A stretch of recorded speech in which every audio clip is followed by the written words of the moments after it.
Just ahead on CDC News, some local charities get a big boost thanks to some Lakewood employees. We have some tips for you to stay healthy, and a long-running local fundraiser event is back this year with a new name. We'll have the details on the Denver-5K. CDC News starts now.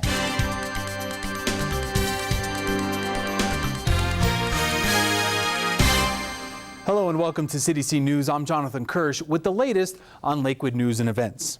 At the August 13th City Council meeting, several Lakewood employees were recognized for their fundraising efforts during the Colfax Marathon last May. The West Metro Fire Team, as well as the Worms Out on a Rainy Day team, raised a total of $4,000 for the Children's Hospital Colorado Foundation and the Foundation for Fighting Blindness. Congrats to all of them. Council also set public hearings for changes to ordinances that deal with municipal judge salaries and food tax. To view the entire council meeting, as well as information about ward meetings, go to lakewood.org/council. How would you like to hit the greens and raise some green at the same time? The first annual Putt for Paha golf tournament is September 19th, with all proceeds going to help the Camp Paha and Paha Adults in Transition programs, which are City of Lakewood day camps for children and young adults with disabilities throughout the Denver metro area. For more information, go to friendsofpaha.org/golf_registration.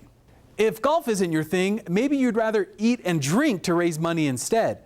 The Foothills Animal Shelter's third annual Raise the Woof Gala is Saturday, September 22nd from 5 to 10 p.m. at the Colorado School of Mines Green Center. You'll be able to taste food and drink from top-rated area restaurants, bid on silent and live auction items, and even see some of the dogs available for adoption. For more information or to purchase your ticket, go to raisethewoof.org. Did you know that vehicles contribute to about 1/3 of all ozone-causing emissions in the Denver area? You can help lower the impact of vehicle emissions by making public transportation a priority.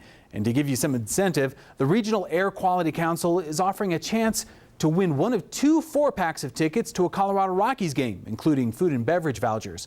All you have to do to enter is go to ozoneaware.org and pledge to take some form of public transit to an event during the month of August. If you're in the process of looking for a job, you might want to take a look at how you're marketing yourself in this unusually competitive economy. The City of Lakewood and the Jefferson County Workforce Center have teamed up for the Rise to the Top Job Expo, Thursday, September 13th at the Lakewood Civic Center. There will be workshops and presentations geared toward anyone who is trying to boost their application to the top of the list. Best of all, it's free. To find out more, go to lakewood.org/employee relations. The City of Lakewood recently put on a health expo for its employees, but staying healthy is something everyone can and should do. Well, I always tell people little things done consistently can make a big difference. So just pick one thing. So whether it's just eating breakfast every morning, consistently exercising and going for a walk every day or 3 to 5 times a week, picking one thing, committing to it can make a huge difference. Some other things you can do to stay healthy include getting annual exams with your doctor and talking about any health concerns you might have. It also might be a good idea to evaluate your sleep patterns with your doctor to make sure you're getting enough sleep at night. Also, get your cholesterol and glucose tested. Early prevention is key to a healthy body. And keep healthy lifestyle habits. Create a plan to keep you fit along with a consistent exercise regime. And don't forget, keep copy of any paperwork and test results you get so you can compare them from year to year. The City of Lakewood has several board and commission openings that need to be filled. So if you're interested in participating, head over to lakewood.org/boards and commissions to check them out. There's currently 1 position with the City of Lakewood's Board of Appeals, 1 Ward 5 position on the Board of Adjustment, and several openings on the Advisory Commission for an Inclusive Community. If you have documents in need of shredding, be sure to mark your calendars for Saturday, August 25th. That's when the Jefferson County District Attorney's Office is hosting its 4th annual Safety Fair. You'll be able to bring up to 5 boxes of documents to the Jefferson County Fairgrounds between 9 a.m. and 1 p.m. But shredding's not the only activity on the agenda. There will also be ID theft awareness information, teen driving safety information. Chizo will be on hand with internet safety tips as well as games and activities for the kids. For more information, go to the Jeffco DA's website at jeffco.us/DA. The Second Wind Fund of Metro Denver works to decrease the incidence of teen suicide by providing treatment for at-risk youth. I recently spoke with Executive Director Kevin Shipley and Events and Marketing Director Nicole Lovato about the issues surrounding teen suicide and the organization's upcoming annual fundraiser. Take a look. So Kevin, tell us about the Second Wind Fund of Metro Denver and what kind of work you guys do. Sure. Well, we're going into our 11th year. What we do essentially is pay for licensed counseling for kids at risk of suicide that can't afford it. So kids 19 and under that are uninsured and underinsured, which as of today is about a third of the state actually. So we cover 9 counties around the Metro Denver area, and we work very closely with schools to help the kids that just can't seek counseling on their own. This all started with a local high school, and it's grown to so much more since then. Can you talk a little bit about that? Well, we're going into our 11th year. This all started, our roots really were driven by 4 suicides that occurred at a local high school. And the community was so highly impacted by that 66 people gathered together, raised about $4,000 to create some awareness and to raise some funds for kids to get some counseling that couldn't otherwise afford it, because they were kind of left reeling by all of this and trying to process this. It was originally a one-time goodwill gesture, thus our name, a fund to give kids their second wind.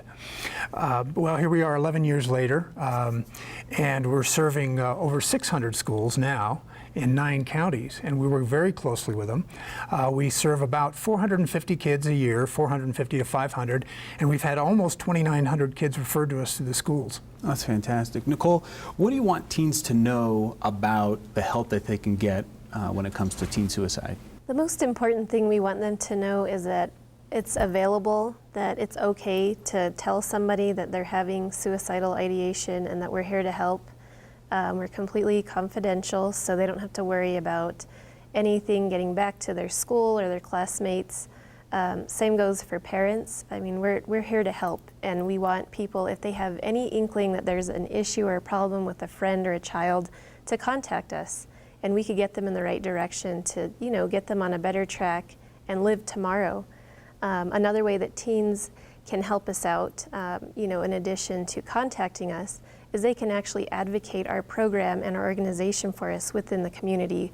We have a great teen ambassador program where they can be leaders in their school and really help resonate our mission within the teen, surroundings of the school. It's gonna sit a lot better with the information coming from a teen than Kevin or I, because we're not that cool anymore. But just having that common face, a teen that knows the struggles of being a teen today. And so our Teen Ambassador program is a great way for teens to support us. And Kevin, this is obviously a tough subject for teens to talk about, but I'm sure it's obviously a tough subject for parents to talk about as well. What advice would you give to parents? Sure. I think, first of all, teens don't have any problem communicating with each other about the struggles they're going through. What they have trouble with a lot of times is communicating to adults. As we all know as parents, teens don't always share a lot of information with us. That's their job, is to pretend they're not listening to us. But they actually listen. And unfortunately, part of the thing that gets them in trouble is they absorb all the troubles that are going on within the family that we may think they're oblivious to, and it's compounded because they're not sure how to process it. So I think as a parent, keeping your eyes open for certain behaviors, if your kid's beginning to withdraw, not as happy, not as engaged with other friends as they used to be. Maybe they used to be heavily involved in school and getting good grades, or involved in sports or other activities, and they're kind of withdrawing from that. If there's been some trauma in the family, it could be the death of a grandparent or somebody that they were close to, a friend, an aunt, an uncle, whatever. All these things add up in your child. If there's financial pressure, unemployment issues, insurance issues, all these other things that we deal with as adults and as parents, our kids absorb that, and they take responsibility for everything. So they feel sometimes that all of this would be better if they weren't around. So the worst thing we can do is ignore it. The best thing we can do is surface it and just ask our kids what's going on. What's troubling them? See if we can bring that out. A lot of times grandparents will have an easier time doing that than us as their parents sometimes, right? Mm-hmm. But the main thing is to get it out on the table, because this is one of those few things that talking about it will actually mitigate the circumstances and will actually help prevent it by just getting that little secret out on the table. So I think that's the really big thing is talk to your kids about really tough stuff and let them know that you care, because even though they may pretend they're not listening, they actually listen to you. And Nicole, Second Wind has its annual fundraiser coming up pretty soon with a new name this year. Tell us a little bit about it. Yes, we're proud to present the Denver Dash 5K event. It's the same location, Jefferson County Fairgrounds, as we've had in the past, and it's Sunday, September 16th. We're going to have a 1 mile and 3 mile walk, as well as a 5K run, and this year we've reincorporated the bike ride. And we're very excited about it. It's actually from Morrison to Jefferson County Fairgrounds to the Denver Dash after party. So it'll be a beautiful scenic ride along C470's bike path. And so just views of the hogback, it'll be very nice. In addition to the live music, you're going to be having a lot of local vendors there as well. Yes, we have a lot of community support from local restaurants. We have Jose O'Shea's that's sponsoring us with a taco bar. We're going to have Atlanta Bread there, Village Roaster Coffee Shop, Buffalo Wild Wings is supporting us, and the Texas Roadhouse will actually be providing brisket sandwiches. And for the sweet tooth, to kind of sum up everything, we have the Cold Stone Creamery ice cream truck out there. That'd be good right after the race. Yes, delicious. And this event is always attended by a lot of people, and so it's a good way of spreading the word and getting publicity for the kind of work you do. What goals are you hoping that to get out of the event? You know, we're really looking to boost participation.